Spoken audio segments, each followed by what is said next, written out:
जहां एक तरफ पाकिस्तान में पूर्व मंत्री फवाद चौधरी को आखिरकार पीटीआई से निकाल दिया गया है, तो वहीं दूसरी तरफ चाइना को टेंशन में डाल दिया है भारत ने मंगोलिया में और बड़ी डील कर ली है फाइनल। जियोपॉलिटिक्स में बहुत कुछ चल रहा है, हमेशा की तरह जानने को मिलेगा बहुत कुछ। आइए जानते हैं इन खबरों को विस्तार से। पाकिस्तान में पीटीआई ने पूर्व मंत्री फवाद चौधरी को पार्टी से निकाल दिया है। पूर्व प्रधानमंत्री इमरान खान के दाएं हाथ कहे जाने वाले फवाद ने पिछले साल 9 मई की हिंसा के बाद राजनीति से ब्रेक ले लिया था। हालांकि उन्होंने पार्टी नहीं छोड़ी थी। अब 1 साल से अधिक वक्त बीत जाने के बाद पीटीआई ने उन पर एक्शन लिया है। पाकिस्तानी वेबसाइट AYR न्यूज के मुताबिक पीटीआई के central information secretary Rauf Hasan ने कहा है कि फवाद चौधरी के अलावा इमरान इस्माइल अली जैदी को भी पार्टी से निकाल दिया गया है। ये फैसला पार्टी ने सुप्रीमो इमरान खान के आदेश के बाद लिया है। रिपोर्ट के मुताबिक AYR न्यूज के मुताबिक पीटीआई के central information secretary Rauf Hasan ने इसका खुलासा भी किया। कहा जा रहा है कि पीटीआई कोर कमेटी ने एक रिजोल्यूशन पास कराया है और इसके मुताबिक अब कभी भी इन मंत्रियों की पार्टी में वापसी नहीं होगी। रऊफ हसन ने कहा कि इन व्यक्तियों द्वारा शुरू की गई बयानबाजी का हमने जवाब दिया है, लेकिन पीटीआई नेता इमरान खान ने अब हमें किसी भी बयान का जवाब न देने का निर्देश दिया है। रऊफ हसन ने जोर देकर कहा कि इन सभी मंत्रियों को पिछले साल गिरफ्तारी के बाद सरकार VIP ट्रीटमेंट दे रही थी। इनमें से किसी को परेशान नहीं किया गया। रऊफ ने इन नेताओं की रिहाई पर भी चिंता जताई और कहा कि ये पीटीआई को कमजोर करने का एक प्रयास है। फवाद चौधरी को पिछले साल नवंबर में गिरफ्तार किया गया था। 5 महीने बाद उन्हें रिहा कर दिया गया। उन्हें भ्रष्टाचार समेत 28 मामलों में आरोपी बनाया गया था।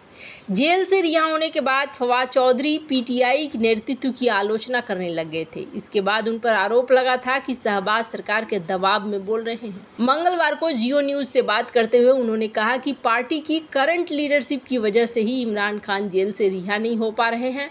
उन्होंने पीटीआई के मौजूदा नेता राजनीति करना नहीं जानते हैं, उनकी वजह से पार्टी डूब रही है। फवाद चौधरी ने पिछले दिनों ये भी कहा कि वे पीटीआई में शामिल होने के लिए बेताब हैं। हालांकि उन्होंने ये कहा कि वे पार्टी में रहें न रहें इमरान खान के साथ रहेंगे। फवाद चौधरी ने ये भी कहा कि अगर उन्हें इमरान खान का साथ छोड़ना होता तो वो किसी और पार्टी से अब तक सांसद बन चुके होते। हालांकि आपको बता दें ये शख्स बहुत ज़्यादा चर्चा में आया था तब भी जब भारत में लोकसभा चुनाव हो रहे थे और तब इन्होंने कहा था कि भारत में हो रहे आम चुनाव में नरेंद्र मोदी हार जाएं। फवाद ने कहा कि भारत पाकिस्तान के रिश्ते तभी सुधरेंगे जब दोनों देशों में अतिवाद कम होगा।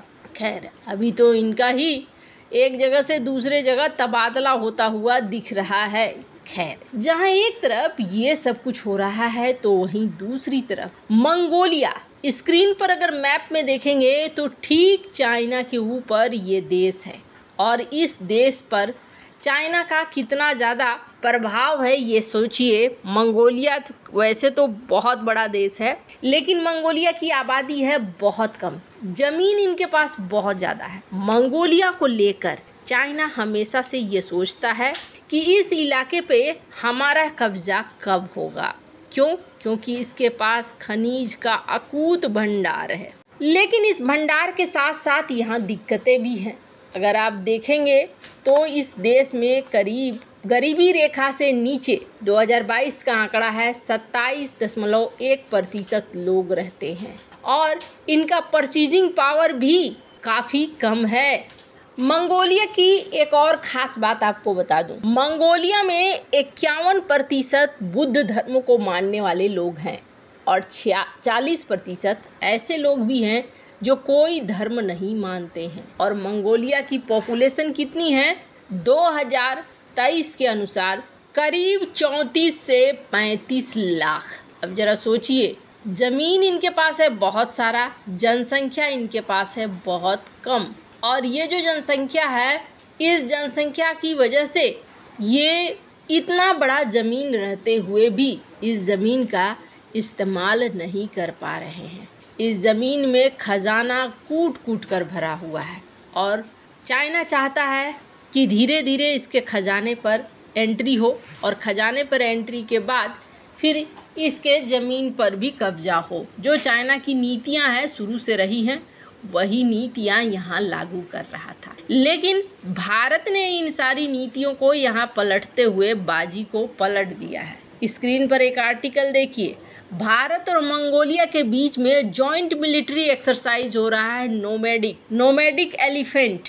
ये जो जॉइंट एक्सरसाइज हो रहा है, इस एक्सरसाइज के साथ ही ये कहा जा रहा है कि एक लॉस्ट लिंक है, उस लिंक को हमें जोड़ना है। अब इसका क्या मतलब है? इसका मतलब है भारत और मंगोलिया में एक समय बहुत बढ़िया संबंध था और ये जो बौद्ध धर्म मानने वाले लोग माने जा रहे हैं मंगोलिया में, सबसे पहले भारत से ही गए थे। भारत, तिब्बत, चीन, इसे प्रभावित होते हुए मंगोलिया भी प्रभावित हुआ था और मंगोलिया में बौद्ध धर्म मानने वाले लोग आए।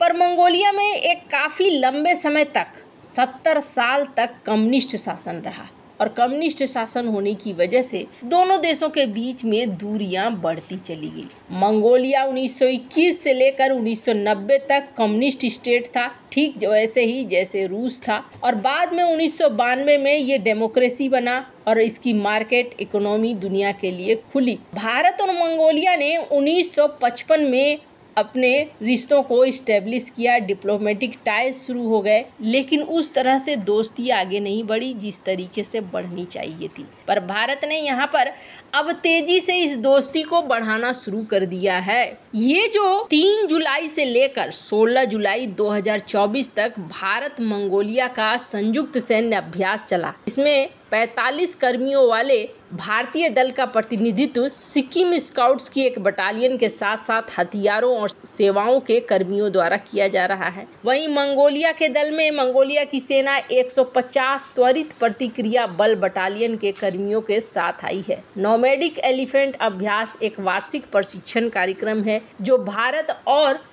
मंगोलिया के बीच में हो रहा है। और इन सब के बीच में एक और बड़ी खबर निकल कर आई है। स्क्रीन पर एक आर्टिकल देखिए, mega engineering and infrastructure limited, इन्होंने मंगोलिया में $648 मिलियन का प्रोजेक्ट साइन किया है और ये स्टेटमेंट हाल में जारी की गई है। यानी मंगोलिया में ये रिफाइन करेंगी तेल को, जो तेल मंगोलिया से निकलता है, और मंगोलिया जो रिफाइन नहीं कर सकता है, उसके पास रिफाइनरी नहीं है, इन सब चीज़ों में मदद कर रही है। साथ ही साथ भारत अब अपने कोकिंग कोल के लिए भी रूस और मंगोलिया दोनों के साथ संपर्क साधे हुए है, दोनों के साथ व्यापार कर रहा है। मतलब मंगोलिया को आर्थिक तौर पर मजबूती भी दे रहा है, साथ ही साथ मंगोलिया को अपने खजाने का इस्तेमाल कैसे करना है उसके लिए भी बता रहा है। हालांकि ये जो चीज़ें हो रही है ये चाइना को बिल्कुल पसंद नहीं आएंगी। और स्क्रीन पर एक आर्टिकल देखिए, 27 जून का ये आर्टिकल है जिसमें ये कहा जा रहा है भारत में जो चाइना के राजदूत हैं वो मंगोलिया के राजदूत से मिल रहे हैं। चाइना और मंगोलिया के रिलेशन, रीजनल कोऑपरेशन और जो इशू हैं कॉमन इंटरेस्ट के, उसको लेकर बात कर रहे हैं। मतलब आपको समझ में आ रही होगी, आग बरोबर लगी है। वैसे आपको क्या लगता है, इन सब मामले में आपकी क्या राय है, कमेंट कर जरूर बताएं। जल्द मिलते हैं अगले वीडियो में नई खबर के साथ।